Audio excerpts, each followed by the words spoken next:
ফুল, ফল এবং সবজি গাছের বাগান। এই বাগান এখন আমি আপনাদের ঘুরে দেখাচ্ছি। এখানে দাতব্য চিকিৎসালয়। সকলকে নমস্কার জানিয়ে আজকে রবি ঠাকুরের কয়েকটা লাইন দিয়ে শুরু করি। আপনারা ত্রিকালদর্শী শিবানন্দ মহারাজের বাদু শিবানন্দ সেবাশ্রমের ছবি দেখছেন।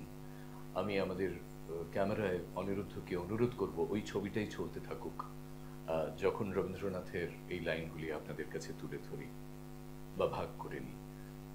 তোমার দিনই সুখ মুক্তির নৈবেদ্য গেনু রাখি রজনীর শুভ্র অবসানে, কিছু আর নাহি বাকি, নাইকো প্রার্থনা, নাই প্রতি মুহূর্তের দৈন্য রাশি, নাই অভিমান, নাই দিন কান্না, নাই গর্ব হাসি, নাহি পিছু ফিরে দেখা, শুধু সে মুক্তির ডালিখানি ভরিয়া দিলাম আজি আমার মহৎ মৃত্যু আনি। আমরা জানি যে মাইকেলও বলছেন যে জন্মিলে মরিতে হবে, অমর কে কোথা রবে। তো গীতায় যে বলছে যে আমরা কোথা থেকে এসেছি জানি না, আমরা কোথায় যাব জানি না, কিন্তু তার অন্তর্বর্তী যে সময়, যে টাইম পিরিয়ড, সেই সময়টা আমরা কি করছি? আমরা সত্যি সত্যি নিজেদের মুক্তির সন্ধান করছি, না অন্যের জন্য মুক্তির সঞ্চয় দিচ্ছি? এটা কিন্তু আমরা নিজেরা বোধহয় ঠিক ঠাওর করে উঠতে পারি না। কিন্তু ত্রিকালদর্শী শিবানন্দ মহারাজের সাথে আমরা এই অনুষ্ঠান সৃষ্টি টেলিভিশনের পক্ষ থেকে আপনাদেরকে প্রায় বিগত 18 বছর ধরে উপহার দিতে দিতে, আপনাদের সাথে থাকতে থাকতে একটা জিনিস অন্তত আমার উপলব্ধি হয়েছে, যে যে যাই বলুক, যেখানে যা কথা হোক না কেন, তিনি তার সিদ্ধান্তে, তার বিচারে, তার ভাবনায়, তার চলাচলে অটল থেকেছেন। বিশ্বাসে মিলায় বস্তু, তর্কে বহুদূর।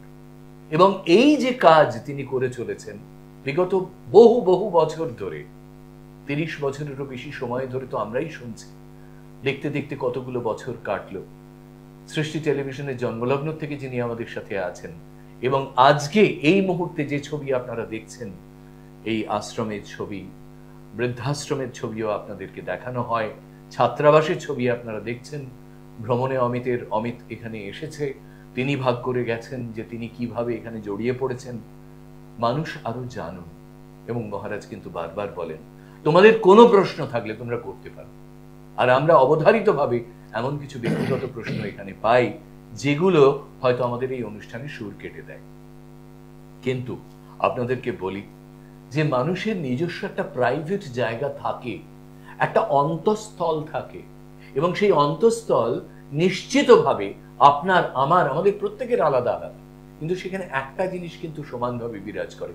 আমরা সবাই শান্তি খুঁজি, আমরা সবাই একটু নিশ্চিন্ততা খুঁজি জীবনের, এবং তা যদি কেউ পেতে চান, দেখতে চান, জানতে চান, আমরা ভাগ করে নিতে চাই বাদু শিবানন্দ সেবাশ্রমের এই আশ্রয়কে।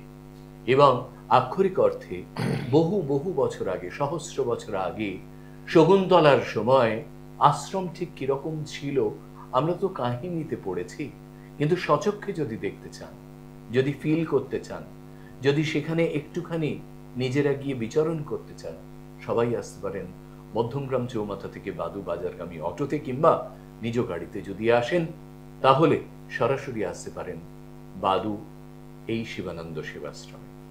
যারা যেখানে আছেন ফোন করতে পারেন 25262728, 25262626, 9830260183, এইসব নাম্বারগুলি আছে। আরো নাম্বার যাচ্ছে, আপনারা খেয়াল করুন। আজ ত্রিকালদর্শী শিবানন্দ মহারাজ আরেকবার প্রায় 2 সপ্তাহ বাদে আবার তাকে আমরা পেলাম। দেখতে দেখতে আবার আমরা স্নান যাত্রার পরে রথযাত্রার সম্মুখে যাব, তিনি আবার ব্যস্ত হয়ে পড়বেন। আপনারা জানেন যে বাদু শিবানন্দ সেবাশ্রমের যে শাখা আসানসোলের তিরাটে, সেখানে অসাধারণভাবে পালিত হচ্ছে রথযাত্রা বিগত কয়েক বছর ধরে। সেখানকার মানুষ, সেখানকার আদিবাসী সম্প্রদায়ের মানুষ, সেখানকার লোকালয়ের মানুষ, সেখানকার খনি অঞ্চলের মানুষ সবাই সেখানে যেন উজাড় করে দেন নিজেদেরকে, সেখানে ভিড় জমান। কোনো একটা বিশ্বাস তো নিশ্চয়ই আছে, সেই বিশ্বাস মানুষের মনে মনে প্রবাহিত হোক, মানুষ বিকশিত হন, আমরা সেটাই চাইব।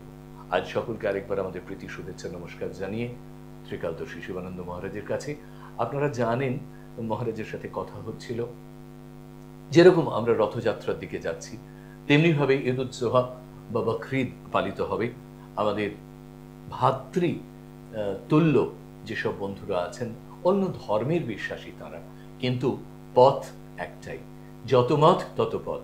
সেই রামকৃষ্ণে যিনি বিশ্বাস করেন, সেই রামকৃষ্ণকে সামনে রেখে তার জীবনকে তার মতো করে এগিয়ে নিয়ে যাচ্ছেন ত্রিকালদর্শী শিবানন্দ মহারাজকে প্রণাম, স্বাগত। তিনি কি বলেন শোনার জন্য আরেকবার। একদিন মাটির ভিতরে হবে ঘর মোনা আমার, কেন বাঁধো দালান ঘর মোনা আমার, কেন বাঁধো দালান ঘর। প্রাণ পাখি যাবে উড়ে দেহ পিঞ্জর হতে, ধরা ধামে সবই রবে তুমি যাবে চলে। প্রাণ পাখি যাবে উড়ে দেহ পিঞ্জর হতে, ধরা ধামে সবই রবে তুমি যাবে চলে। বন্ধু বান্ধব যত পিতা মাতা দ্বারা সুত, বন্ধু বান্ধব যত পিতা মাতা দ্বারা সুত, শেষের দিনে সবাই হবে পর মোনা আমার, কেন বাঁধো দালান ঘর মোনা আমার, কেন বাঁধো দালান ঘর। সাধক রামপ্রসাদ সুন্দর কথা বললেন গো। সাধক রামপ্রসাদ বললেন, ভেবে দেখ মন কেউ কারণ মিছে ভ্রম ভূমণ্ডলে, ভেবে দেখ মন কেউ কারো দিন দু চার জন্যে ভবে, কর্তা বলে সবাই মানে, সেই কর্তারে দেবে ফেলে, কালান্তরে কর্তা এলে, ভেবে দেখ মন কেউ কারো নয়। ভুলো না দক্ষিণা কালী, মন ভুলো না দক্ষিণা কালী, বদ্ধ হয়ে মায়া জালে, ভেবে দেখ মন কেউ কারো। তাই তো ঠাকুর বললেন, পরপ্রেমে রত হয়ে অচেতন, ভুলিছ আপন জনে। যে আমার আপন তাকে করি পর, যে আমার পর তাকে আমি করি বড় আপন। এই জগৎ সংসার মায়া, মায়া গো। মায়া কেমন জানো, ওই আমাদের পিসি সরকার ভালো ম্যাজিক দেখে না, খুব ভিড় হয় নাকি পিসি সরকার, আমি দেখিনি অবশ্য, শুনেছি। এই পিসি সরকারের ম্যাজিকে নাকি প্রচুর ভিড় হয় নাকি, দারুণ সবাই ম্যাজিক দেখে। পিসি সরকার আনন্দ পায় তার ম্যাজিক দেখিয়ে, আর শ্রোতা আনন্দ নেয় সেই ম্যাজিক দেখে। কিন্তু যে ম্যাজিক ধরে পেলে তার কি আর আনন্দ থাকে গো? তার আনন্দ থাকে না। এই জগৎ সংসারে সেই তিনি সৃষ্টিকর্তা, তিনি তো ম্যাজিক দেখাচ্ছেন এই সংসারে, মায়ায় ম্যাজিকে রেখে দিয়েছে, সবাই ম্যাজিক দেখছে। যে ধরে ফেলেছে আসল সত্য, তার কাছে সবই তো ম্যাজিক হয়ে গেছে, আর আনন্দ মজা পাচ্ছে না। তাই তো বলছেন সাধক, আমি জেনেছি জেনেছি তারা তুমি জানো, ভোজের বাজি আমি জেনেছি জেনেছি তারা। ভগবান বলছেন কুরুক্ষেত্রের যুদ্ধে, ভগবান কুরুক্ষেত্রের যুদ্ধে বলছেন অর্জুনকে, হে অর্জুন, এমন কোন স্থান নেই যেখানে আমি নেই, এমন কোন স্থান নেই যেখানে আমি নেই, এই সমস্ত কিছু আমি, আবার আমি কিছুই নই। আমি পরমাত্মা, আমি পরমে, আমি সেই মৎস্য অবতার, আমি বামন অবতার, আমি পরশুরাম, আমি রামচন্দ্র ছিলাম, আমি ব্রহ্মা বিষ্ণু মহেশ্বর সরস্বতী কালী লক্ষ্মী, আমি না পুরুষ, না স্ত্রী, না নপুংসক, আমি না শরীর, না শরীরের অংশ। আমি ব্রহ্ম, আমি সৃষ্টি, আমি চৈতন্য, আমি পরম ব্রহ্ম, আমি সমস্ত কিছু অর্জুন, কিন্তু আমি কিছু নই, আমি কিচ্ছু। এই জগৎ সংসার মায়া, আর মায়ায় পড়ে তো মায়ায় সেই ফেবিকুইক আটার মতো একবার আটকে গেলে আর ছাড়ানো যায় না। কি কষ্ট, কি কষ্ট। এই বিশ্ব জগতে অর্থ, সম্পদ, ঐশ্বর্য, বিষয়, সম্পত্তি, গাড়ি বাড়ি, আমিত্বের সেই ফেবিকুইক আটার থেকে বোধহয় মারাত্মক আঠা মায়া। এই মোহ আটা পাপের সৃষ্টি করে সেই মধ্যেই আমরা সেই আঠার মধ্যে জড়িয়ে পড়েছি। ময়রার দোকানে রসগোল্লার রস দেখেছো? গামলায় করে ময়রার দোকানে রসগোল্লা থাকে রসে। আর পিঁপড়েরা খাওয়ার জন্য পিঁপড়েরা কি করে জানো? ওই বুদ্ধিমান পিঁপড়েরা কি হয়, ধার থেকে রস খেতে শুরু করে, খেয়ে নে পেট মোটা হয়ে যায়, চলে যায়। আর কিছু কিছু ওই পিঁপড়ে আছে না, রস খেতে খেতে একদম রসের মাঝে চলে যায়, তারপরে এই রসের মধ্যে আবদ্ধ হয়ে ওইখানেই তার মৃত্যু ঘটে। এই জগৎ সংসারে সমস্ত মানুষ, এই মনুষ্য জীব সত্তা, তারা এই মায়ায় মোহযুক্ত আসক্তির মধ্যে, আটার মধ্যে পড়ে জীবনে মৃত্যুর মুখে চলে যাচ্ছে। আমি একটা কথা বলছিলাম কয়েকদিন আগে, তিনটি গুণ আছে, তম, সত আর রজগুণ। তমগুণের মধ্যে, তম মানে হচ্ছে অন্ধকার, ওই তমগুণের মধ্যে এই সমস্ত জীব জগৎ, প্রাণী জগৎ সমস্ত আবদ্ধ। শুধুমাত্র জৈবিক প্রবৃত্তিকে নিবৃত্তির জন্য তারা ছুটে চলেছে। জৈবিক প্রবৃত্তি, এই জৈবিক প্রবৃত্তি কি দেখো, পশু পক্ষী সবাই তারা সকাল থেকে রাত অবধি এই জৈবিক প্রবৃত্তিকে চরিতার্থ করার জন্য দিন রাত সংঘর্ষ করে চলেছে। কি না ভালো খাবো, ভালো থাকবো, ভালো চলবো। ওই গরুটা, ওই বাঘটা, ওই সিংহটা, ওই হায়নাটা, ওই পক্ষীগুলো সবাই একই চাইছে, ওই উদ্ভিদের মধ্যে তার সুখ চাই। ওরা প্রকাশ করতে পারে না, প্রাণীরা প্রকাশ করতে পারে। আর তার মধ্যে সব থেকে বড় প্রাণী হচ্ছে এই মনুষ্য জীব।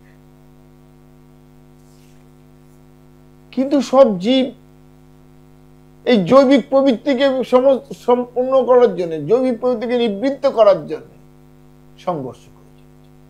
তুমিও করে চলেছ, তাহলে প্রভেদ কোথায়? তাই ভগবান বলছেন, যে ব্যক্তি ধর্ম এবং অধর্মকে বিচার করে সিদ্ধান্ত নিয়ে নিজের জীবনকে বাহিত করে, যে ব্যক্তি ভালো এবং মন্দকে বিচার করে সিদ্ধান্ত নিয়ে নিজের জীবনকে বাহিত করে, সেই তো সাত্ত্বিক জীবন যাপন করে। এই সাত্ত্বিকতার জীবন যাপন করা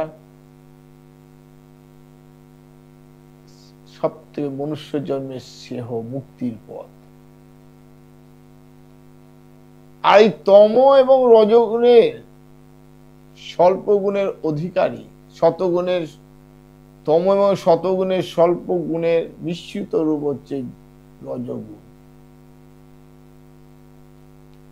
তাই আমি একটাই কথা বলি,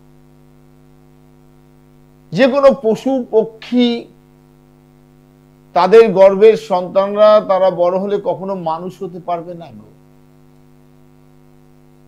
একমাত্র মানুষ হতে পারে এই মনুষ্য গর্ভে জন্মালে সে মানুষ যদি হতে চায় মানুষ হতে পারে, এবং সে যদি নিজে মানুষ হতে পারে তা অন্যকেও মানুষ করতে পারে। আজ মানুষের বড় অভাগ্য, এই মনুষ্য জীবসত্তার মধ্যে আজ এই মনুষ্য রূপী জীব সত্তার ন্যায় তারা বিচরণ করছে মনুষ্য রূপ ধরে। কিছুদিন আগে, কয়েকদিন আগের কথা, খবরে দেখছিলাম এক ব্যক্তি অন্য এক ব্যক্তিকে ফোনে অকথ্য ভাষায় কথা বলছে। এই ব্যক্তিটি কি? একটা পিঁপড়ের কামড় সহ্য করার ক্ষমতা নেই, একটা মশার কামড় সহ্য করার ক্ষমতা নেই, সে কিন্তু আস্ফলন করে। ভাবতে হবে, ভাবতে হবে। তাই আমি একটা কথা বলি, মূর্খ ব্যক্তি যদি অধিকার এবং যদি ক্ষমতা পেয়ে যায়, সে মানুষ থাকে না, সে হচ্ছে অমানুষ হয়। সে কখনো সন্তান হতে পারে না, শয়তানে পরিণত হয়। আজ জগৎ সংসারে, এই বিশ্ব ব্রহ্মাণ্ড, বিশ্ব সংসারে এই মনুষ্য জীবধারী অজ্ঞানী ব্যক্তিদের বিচরণ চলছে, আর তাদের হাতেই অধিকার এবং ক্ষমতা এসে গেছে। তাই সমাজ আজ এতটাই অন্ধকারের পথে চলেছে। সেই জন্য ভগবান বলেছিলেন, মহামহিম ভীষ্মকে, মহামহিম কুরুক্ষেত্রের যুদ্ধে বলেছিলেন, মহামহিম বলেছিলেন, বসুদেব আমি তো কোনো অন্যায় করিনি জীবনে, তাহলে কেন এই পরিণতি? ভগবান বললেন, আপনি কর্মফলকে ত্যাগ করেছেন, কর্মকে ত্যাগ করলেন কেন? হে মহামহিম, আপনি অধিকারকে ত্যাগ করেছিলেন, কিন্তু আপনি কর্তব্যকে কেন ত্যাগ করলেন? আজ যদি আপনি কর্তব্যকে যদি পালন করতেন তাহলে এই কৌরবদের জন্ম হতো না, আর কৌরবদের যদি জন্ম না হতো তাহলে এই কুরুক্ষেত্র যুদ্ধ হতো না, আর কুরুক্ষেত্র যুদ্ধ যদি না হতো আপনাকে এই অধর্মের পথে দাঁড়িয়ে আমাকে মৃত্যুবরণ করতে হতো। বিচার করো, বিচার করে দেখো। আশিস বলছিল আগামী দিন কুরবানি ঈদ, এক ধর্ম অবলম্বী আমার ঘরের মানুষের, কিন্তু আমি মনে করি ধর্ম নয়, মত। বিভিন্ন মত আছে, 10,000 মত আছে সারা বিশ্বে, তার মধ্যে 3,500 মত প্রচলিত আছে। আমাদের ভারতবর্ষে 5টা মত বিশেষ করে প্রচলিত। সনাতন ধর্মাবলম্বীর মধ্যে হিন্দু, বৌদ্ধ, জৈন, খ্রিস্টান আর ইসলাম, এই 5টা। এদের মধ্যে আবার অনেক ভাগ আছে। ইসলাম মতে আগামী দিন কুরবানি। এই কুরবানি মানে আমরা যেটা বাংলায় বলি ঈশ্বরের কাছে পশুকে উৎসর্গ করা। কোন পশু? ঈশ্বর কি বলেছে তার সৃষ্টিকে ধ্বংস করার জন্য? না। হিন্দুরা দেখবে, সনাতন ধর্মাবলম্বী হিন্দুদের মধ্যে আছে কাপালিকত্ব, যেখানে নরবলি দেওয়া হয় ভগবানের শক্তি পাওয়ার জন্য, নাকি বিভিন্ন শক্তির অধিকার হওয়ার জন্য।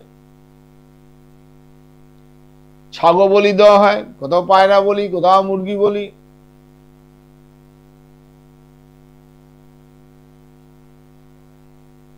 এই যে প্রবণতা, আমার ইসলামী মতের মানুষরা কেউ উট, কেউ গরু, কেউ দুম্বা,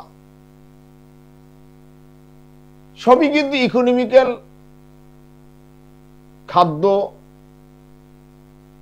খাদকের একটা ব্যাপার। মানুষ বেঁচে থাকার জন্য, এই দেহকে রাখার জন্য তারা বিভিন্ন খাবার খায়। খাবার কি দরকার, না খেলে কি হয়? না, আমরা এনার্জি নিই খাবার মাধ্যমে, এবং সেই এনার্জির মধ্য দিয়ে আমরা বিভিন্ন নিজেদেরকে কর্ম করি। স্রষ্টার সৃষ্টিকে আমরা সুন্দর রাখার চেষ্টা করি, সুন্দর করার চেষ্টা করি। সেই জন্যই স্রষ্টা তার সৃষ্টির উপরে সব থেকে উল্লেখযোগ্য যেটা হচ্ছে মনুষ্য জন্ম দিয়েছেন, মানুষ তৈরি করেছেন। যেই মানুষ একমাত্র আমাকে, আমার যে স্বরূপকে, আমার মাহাত্ম্যকে প্রচার করবে এবং আমার সৃষ্টিকে তারা রক্ষা করবে। কারণ এই মনুষ্য জন্ম পাওয়ার আগে আমাকে 9 লক্ষ আমাকে জলজ প্রাণী হতে হয়েছে, তারপরে আমাকে 20 লক্ষ উদ্ভিদ হতে হয়েছে, শ্যাওলা থেকে বড় বৃক্ষ পর্যন্ত। তারপরে আমাকে 11 লক্ষ কীট পতঙ্গ হয়ে জন্মাতে হয়েছে, তারপরে আমাকে 10 লক্ষ পক্ষী হয়ে জন্মাতে হয়েছে, 20 লক্ষ আমাকে 30 লক্ষ আমাকে পশু জন্ম নিতে হয়েছে, তারপরে আমাকে 4 লক্ষ বানর জন্মের পরে আমাকে মনুষ্য জন্ম ভগবান দিয়েছে, স্রষ্টা দিয়েছে। এই মনুষ্য জন্মের মধ্যে কি আছে? না, আমরা কথা দিয়েছিলাম স্রষ্টাকে যে তুমি আমার মাতৃগর্ভের এই অন্ধকার গর্ভগৃহ থেকে আমাকে মুক্ত করো, আমি তোমার সৃষ্টি, তোমাকে মেনে চলবো এবং তোমার কর্মকে আমি সহায়তা করব, তোমার সৃষ্টিকে আমরা রক্ষা করব। হে প্রভু, তুমি আমাকে এই অন্ধকার মাতৃগর্ভ থেকে মুক্ত করো। স্রষ্টা আমাকে মুক্ত করলো। আমি যখন এখানে এলাম, প্রকৃতির রূপ রস গন্ধ সমস্ত যখন দেখলাম, আমি পেয়ে আমি নিজেকে ভাবলাম ওই আলিবাবা 40 চোরের মতো সব আমার আমার করে ফেললাম। এই আমিত্বের মোহের মধ্যে আমি সবাইকে আমার নিজের করে নিতে লাগলাম, ক্ষমতাকে জাহির করতে লাগলাম, বিশ্বের সমস্ত ক্ষমতাকে আমি জাহির করব।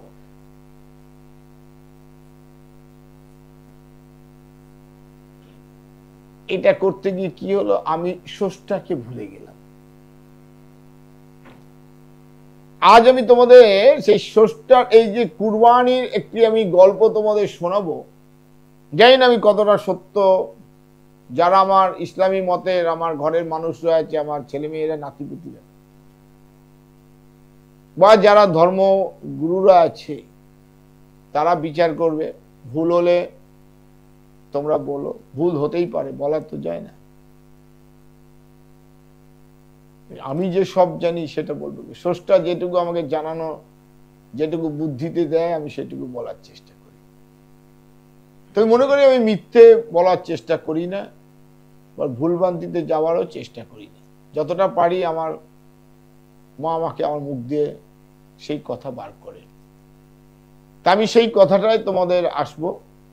তার আগে আশিসকে একটুখানি ছাড়বো, কেন আশিস করছে, তাই তারপরেই আমি আসছি। তাই তোমাদের একটাই কথা বলে, এতগুলো কথা বলার মধ্যে, তোমরা কি মানুষ হতে চাও না? কে কি মতের হবে সেটা পরে বিচার করো, আগে তো মানুষ হব। মানুষ হও, মানুষের সংসার, মানুষের সমাজ, মানুষের রাজ্য, মানুষের রাষ্ট্র থেকে মহাবিশ্ব দরকার। এই ভারত বর্ষ আগে ভারত ভূমি ছিল, রাজা ভরত থেকে ভারত ভূমি নামে এই ভারতবর্ষের নাম ছিল। কিন্তু মহাভারতের পরে ভগবান কৃষ্ণ 16টা নদীকে একত্রিত করে, সমস্ত ছোট রাজ্যগুলো একত্রিত করে একটি রাষ্ট্রে পরিণত করেছে। সেদিন থেকে হলো ভারতবর্ষ, এই আমাদের ভারতবর্ষ। তাই বলবো তোমাদের, তোমরা কি মানুষ হতে চাও না? সত্যি কি তোমরা চাও না মানুষ হতে? নিশ্চয়ই চাও তোমরা মানুষ। সঙ্গে থাকবেন। তাই আমি বলবো আগে মানুষ হও, তারপরে তোমরা কি মতের না কি মতের হবে, কি হিন্দু না তুমি মুসলমান না তুমি খ্রিস্টান, তুমি বুদ্ধকে মানবে না জৈনকে মানবে না আল্লাহকে মানবে না ভগবান শিবকে মানবে, পরে বিচার্য। আগে তো মানুষ হও, মানুষ দরকার গো আছে, মানুষ দরকার, মানুষ দরকার। তাই কথা বলার আগে আমি তো প্রতিদিন আমার পিতৃদেব স্বামী তৎপ্রসানন্দ মহারাজকে প্রণাম জানাই আমার গর্ভধারী মাকে, আর যিনি সর্বাঙ্গে জড়িয়ে আছেন ঠাকুর শ্রী শ্রী রামকৃষ্ণ দেবকে প্রণাম জানি। বলবো গো, সত্যি কি তোমরা মানুষ হতে পারো না? একবার হয়ে দেখো না, মানুষ হয়ে দেখো, মানুষ। এই আলোচনায় আমরা নিশ্চয়ই ফিরবো এবং অসাধারণ একটি পরিবেশ, সেই পরিবেশের মধ্যে কেউ এসেছেন না আমাদের সাথে, আমরা তার টেলিফোনটি নেব এবং নিয়ে তারপর একটুখানি আলোচনায় ফিরে যাব। জয়মা, কে আছেন সঙ্গে? হ্যালো, হ্যাঁ বলুন, আপনি কোথা থেকে বলছেন? ইসলামপুর থেকে বলছো মা? ওই এখন এই প্রোগ্রামটা শুনতে কি তোমাদের ভালো লাগছে না? আমি জানি না যে তোমরা আমার কথা শোনো, হ্যাঁ ভাগ্য জানতে চাও, আগামী দিন কেমন যাবে সেটাও জানতে চাও, মনে হয় যেন একটু জেনে নি, কিন্তু তার জন্য তো সেই পরিবেশ সেই জায়গা আছে গো, তাই না? সব জায়গায় কি সবকিছু হয় গো? তাহলে আজকে মহারাজের আশীর্বাদটুকু চেয়ে নিন এবং তিনি সর্বজনের জন্যই এই আশীর্বাদ দিয়ে থাকেন। ইসলামপুর থেকে ফোন করছেন, আপনি যদি কখনো শিলিগুড়িতে যান, শিলিগুড়িতে যোগাযোগ করতে পারেন। 11 তারিখে আমি শিলিগুড়ি যাচ্ছি, 11 জুলাই মহারাজ শিলিগুড়ি যাচ্ছেন, সুতরাং সেখানে যোগাযোগ করতে পারেন। যদি সেরকম অসুবিধা হয় আপনি কলকাতায় আসতে পারেন, ইসলামপুর থেকে কলকাতাও বেশি দূরের নয়, সুতরাং কেউ অপরাধ নেবেন না। আজকের এই অনুষ্ঠান তার নিজের গতিতে, তার নিজের মতিতে চলছে এবং একটা আশ্চর্য অবয়ব তৈরি হয়েছে। মহারাজ সেই নিয়ে ঘটনার কথা বলছিলেন। আমি শুধু একটা জিনিস মনে করাতে চাই যে আমাদের ছোটবেলায় অনেক সময় কিছু মেলা হতো এবং সেই মেলায় সার্কাসের মতো দুদিকে পোল বেঁধে একটা দড়ির ওপর দিয়ে ছোট একটা বাচ্চা মেয়েকে, মূলত বাচ্চা মেয়ে, জিমন্যাস্টিক দেখানো হতো এবং সেই দড়ির ওপর দিয়ে সে হাঁটতো যেন সেই ট্রাপিজের খেলা দেখাতে দেখাতে যাচ্ছে। তার মাথায় অনেক সময় একটা কিছু থাকতো, বিশেষ কিছু, যেটা সে ব্যালেন্স করতে করতে যেত, লাঠি থাকতো হাতে। এবং এটা বলার একটা কারণ আছে, এই যে ব্যালেন্সের খেলা আমাদের সারাটা জীবন কিন্তু তাই, ওই ছোট খেলার মধ্যেই কিন্তু জীবনের খেলা লুকিয়ে আছে। মহারাজ মহাবিশ্ব বললেন না, এই মহাবিশ্ব, রবীন্দ্রনাথ কিন্তু তার প্রচুর গানে মহাবিশ্ব শব্দটা ব্যবহার করেছেন এবং তিনি বলছেন জীবন দেবতার কথা।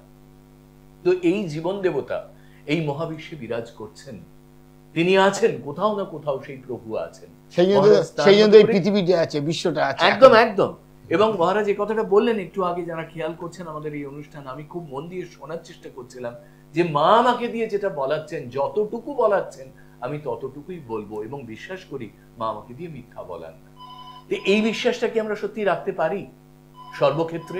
যদি পারি, পৃথিবীটা কিন্তু, আবার বলি সেই ব্যাপারটা যেটা আমার বলতে খুব ইচ্ছে হয়, আরেকটু বাসযোগ্য হয়ে উঠবে, আরেকটু আনন্দের, আরেকটু খুশির, আরেকটু এই প্লাবনের, যে প্লাবন মানুষকে খুশিতে, আনন্দে, আলোয় ভাসিয়ে নিয়ে যায়। কে আছেন সঙ্গে? জয়মা, হ্যালো। অঞ্জন বাবু নমস্কার, কোথা থেকে বলছেন? হ্যাঁ বলুন। হ্যাঁ বলুন অঞ্জন বাবু, শুনতে পাচ্ছি।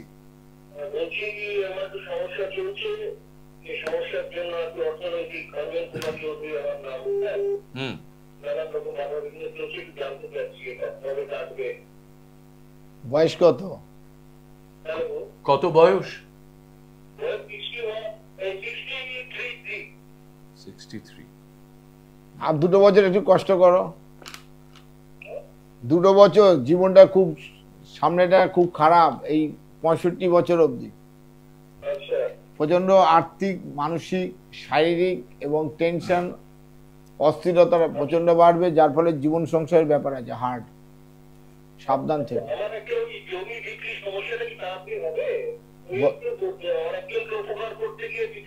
ওটা হয়েছে, ঠিক আছে। দেখো আমি আজকে আমি অন্য পরিবেশে আছি, তো তোমরা মনে করো যদি জানতে, তোমরা অশোকনগর থেকে প্রচুর ভক্তরা আসতো, চলে আসতে পারো। আমি আজকে একটু অন্যভাবে কথা বলার জন্য চেষ্টা করি, তোমরা এইগুলো কথা শুনছো কিনা জানি না। জগতে যদি জীবনে উদ্ধার পেতে চাও, জীবনের সমস্যা জীবনে কার নেই, ভগবানের সমস্যা অনেক বেশি। তোমাদের 3-4 জন 5 জন ফ্যামিলি নিয়ে সমস্যা, তাহলে ভগবানের এত বড় বিশ্ব সংসারে কত সমস্যা বলতে পারো? আরো বেশি। তার নিজের সমস্যাটুকু যদি নিজে মেটাতে পারো, তাহলে ভগবান কতটা একটু মানে কষ্ট কম হয়, তাই না? কেউ তো ভগবানকে ভালোই বাসো না। যাকে শোনো, পরে বলবো। ভালো দেখো, জয় মা। ভালো দেখো। অনুষ্ঠান আজকে একটা অন্য মাত্রা পেয়েছে বলে আমার যাকে আমি গল্প যাচ্ছি, কিন্তু আপনাদের এই অনুষ্ঠানে কোনো প্রশ্নের উত্তর দেন। আজকে আপনারা খেয়াল করবেন উনি বিশেষভাবে প্রায় এমন একটা জায়গায় পৌঁছেছেন যেখানে হয়তো আমাদের এই ভাব সম্প্রসারণ যেরকম ভাবে ছোটবেলায় দিত, তেমনি একটা ভাব উনি তুলে আনছেন এবং সেটাকে সম্প্রচার করছেন, সেটাকে সম্প্রসারণ। একটা কথা বলি, এই যে কুরবানি কথাটা যেটা ইসলাম মতে যেটা আছে, আগামীকাল সেটা আছে। আমাদের ছেলেদের বলছিলাম, আমি যে কাল তো সব গরু খাবি তোরা, আমি বলতে বলতে ওদের মজা করছিলাম। তা আমি কুরবানির কথাটা খুব একটা ভালো কথা। কুরবানি হচ্ছে আমাদের যেটা বলা হয় বলি দেওয়া, ঈশ্বরের কাছে উৎসর্গ করা। সেটা কি জানো তো? আমাদের ভেতরের মধ্যে পশুগুলো রয়েছে, কামনা, বাসনা, লোভ, লালসা, মোহ, আশ্চর্য। এই যে ভেতরে যে আমাদের ষড়রিপু আমরা বশীভূত, যেগুলো পশুর ন্যায় আমাদেরকে নিজেদেরকে চিনতে দেয় না, আমাদের জ্ঞানে অজ্ঞানতার অন্ধকারে আমাদের রেখে দেয়। আমরা মানুষকে ঠকাই, মারি, হত্যা করি, নিজের স্বার্থকে চরিতার্থের জন্য যা খুশি করতে পারি। কারণ এই ভেতরের এই যে রিপুগুলো আমাদেরকে পশুর চেয়েও মারাত্মকভাবে থাকে। ঈশ্বরের কাছে একটি নির্দিষ্ট দিনে, যেমন তোমরা মাতৃদিবস, ভ্যালেন্টারি সব করো না, তাই একটা নির্দিষ্ট দিনে আমরা ঠিক করেছি যে এই দিনে ঈশ্বরের কাছে, সেই মালিকের কাছে আমাদের বেশি ভেতরের পশুত্বগুলোকে তার চরণে দিয়ে দেবো, তার কাছে উৎসর্গ করে দেবো, যে আমরা যেন সত্যিকারের মানুষ হতে পারি। আমাদের ভেতরে এই পশুত্বগুলো যেন চলে যায়। হে আল্লাহ, হে সৃষ্টিকর্তা, আমাদের ভেতরে এই পশুত্বগুলোকে তুমি নিয়ে নাও, তোমার কাছে বলি দিয়ে দিলাম, তোমাকে নিবেদন করে দিলাম। কিন্তু সেটা কোথায়? সেটা না করে আমরা একটা পশুকে কেটে আমরা নিজেদের উল্লাস করছি, আমাদের ভেতরে আরো পশুত্বকে মানে আরো উজ্জীবিত করছি। এখানে একটা গল্প বলি। ইব্রাহিম আর ইসমাইল বলে দুজনের কথা আছে। ইব্রাহিম ছিল প্রচুর, মানে তিনি পরম ভক্ত সেই পরম স্রষ্টার। পরম ভক্ত ছিল এই ইব্রাহিম। ইব্রাহিম জানতো যে একমাত্র স্রষ্টাই আমার জীবনের সবকিছু, তার জন্য জীবনের প্রাণ দিয়ে দেবো, তাতে কোনো আমার কোনো দ্বিধা থাকবে না। স্রষ্টার জন্যই আমি বেঁচে আছি, স্রষ্টাই এই ব্রহ্মাণ্ডের সৃষ্টির তিনি মালিক। এই ভাবনা নিয়ে সে জীবন ধারণ করে। তার কোনো সন্তান ছিল, অনেক কষ্টে ঈশ্বরের কৃপায় একটি সন্তান হয়, তার নাম রাখেন ইসমাইল। ইসমাইল বড় হয়ে উঠেছে, বেশ বড় হচ্ছে। একদিন সেই পরম স্রষ্টা আল্লাহ তাআলা তাকে বলল, স্বপ্নে বলছে, হে তুই আমাকে ভালোবাসিস? বলে, হ্যাঁ, তোমাকে ছাড়া কাকে ভালোবাসি? তুমি তো আমার জীবন, আমার প্রাণ, আমার দেহ, তোমার তো এই বিশ্ব ব্রহ্মাণ্ড স্রষ্টার, তুমি তো এই সৃষ্টির কর্তা। বলে, তুই আমায় সত্যি ভালোবাসিস? বলে, এটা তোমাকে বিশ্বাস করে বলো, তোমার জন্য আমি প্রাণ দিয়ে দিচ্ছি, তুমি কি চাও বলো। বলে, পারবি তোর প্রিয় জিনিসকে আমার কাছে কুরবানি দিতে? বলে, নিশ্চয়ই পারবো। কি প্রিয় জিনিস আমার বলো? ধন সম্পত্তি, বিষয় সম্পত্তি, কি প্রিয়, আমি সব দিয়ে দেবো তোমার। বলে, না, তোর সব থেকে প্রিয় হচ্ছে তোর ওই সন্তান। দিতে পারবি? আবু পাহাড়ে ওই পাথর গুহার কাছে আমাকে ওই তোর সন্তানকে কুরবানি দিতে পারবি? বলে, আল্লাহ তুমি যখন বলছো, স্রষ্টাকে বলছি, তুমি যখন বলছো তোমার ভক্ত আমি, তোমার জন্যই সবকিছু, তা নিশ্চয়ই দিতে পারবো। তোমারই তো সৃষ্টি, তুমি দিয়েছো, তুমি নেবে, দেবো। কিন্তু বুকটা তো ফেটে যাচ্ছে, সন্তান মায়া স্নেহ, বাবার বুক তো ফেটে যাচ্ছে। কি করে সন্তানকে আমি কিভাবে হত্যা করবো নিজে হাতে, কিভাবে কুরবানি দেবো? কিন্তু আল্লাহকে তো কথা দিয়েছে, স্রষ্টাকে কথা দিয়েছে। এ হচ্ছে ভক্ত। বলা হচ্ছে যে নিজের সত্তাকে ঈশ্বরের কাছে, গুরুর কাছে পূর্ণ সমর্পণ করে দিতে পারে, সেই হচ্ছে পরম ভক্ত এবং ভক্তি। তাকেই বলা হয় ভক্তি, যেখানে তার কামনা, বাসনা, লোভ, লালসার নিজস্ব সত্তা, আপনত্তা সমস্ত কিছু বিসর্জন, তার নামই হচ্ছে ভক্তি। তাই ইব্রাহিম বাড়িতে বলতে পারছে না, কিন্তু মনটা তো কষ্ট, সন্তানকে কুরবানি দেবে। কি করবে? বললো সন্তানকে একটু বেড়াতে যাবে, বাড়িতে বলবে স্ত্রীর কাছে।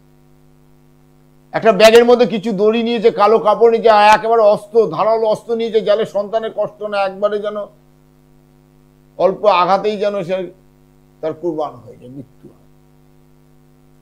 ব্যাগের মধ্যে নিয়ে ছেলেকে নিয়ে বেড়াতে যাচ্ছে, ছেলে জানে বেড়াতে নিয়ে যাচ্ছে, বাবা আনন্দে নাচতে নাচতে যাচ্ছে, আর মাঝে মাঝে পিছনে হয়ে যাচ্ছে যখন, বাচ্চা তো, তখন শয়তান এসে বলছে, এই ইসমাইল তুই কোথায় যাচ্ছিস? তোর বাবা কোথায় তোকে নিয়ে যাচ্ছে, তুই জানিস? বলে কি? তুমি কে? বলে আমি তোর উপকারী বন্ধু, তোর বাবা তোকে কুরবানি দেওয়ার জন্য নিয়ে যাচ্ছে, তোকে হত্যা করবে, তুই পালিয়ে যা, পালিয়ে যা।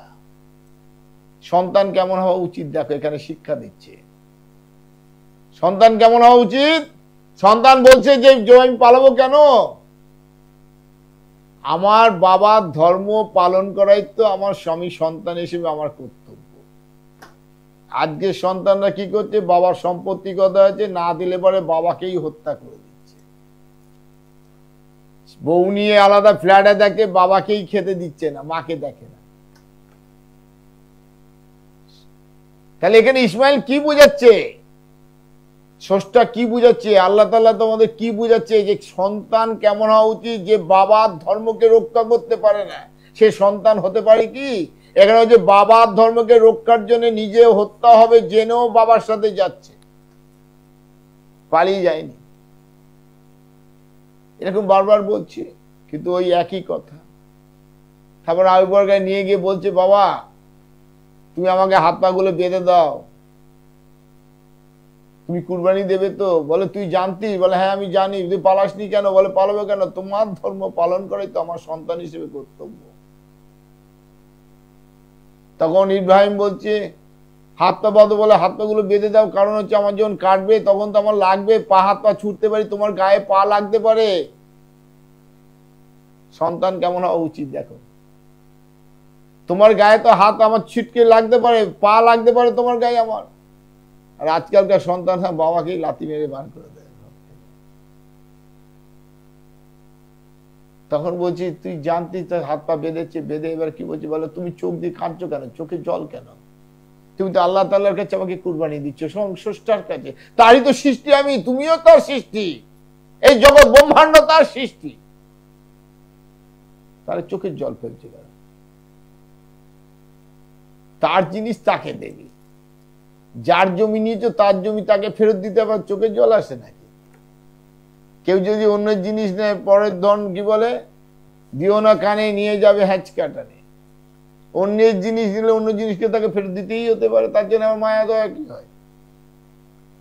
তার দেহ তাকেই দেবে, সমর্পণ করবে, তাতে তুমি চোখের জল ফেলছো কেন? তুমি এক কাজ করো, চোখটাকে বেঁধে নিয়ে আমাকে কুরবানি দাও। ইব্রাহিম চোখটা কালো কাপড় দিয়ে বেঁধে নিয়েছে, বেঁধে নিয়ে ছুরি দিয়ে যখন গলায় পৌঁছে মারছে, তখন দেখছি কাটছে না। বলে বাবা তোমার ছুরিতে কি ধার নেই? চোখটা খুলে ওই অস্ত্রটা যখন পাথরে মেরেছে, পাথর চারখণ্ড হয়ে গেছে, এত ধার।